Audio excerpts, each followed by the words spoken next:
আজ বানালাম ননস্টিকের সাঁচের পিঠা বা ছোট ইডলিও বলতে পারো।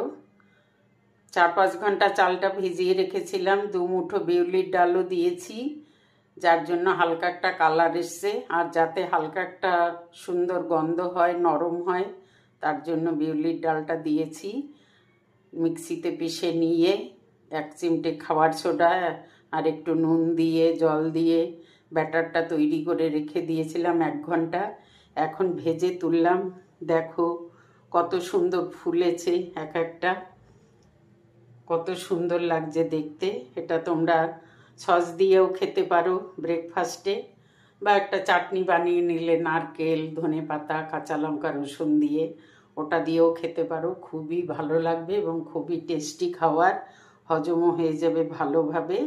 ওই জন্য তোমাদের সাথে শেয়ার করলাম। আর এখানে কিছুটা হচ্ছে রেডি, এটাও তোমাদের সাথে শেয়ার করলাম। ওকে, ডান।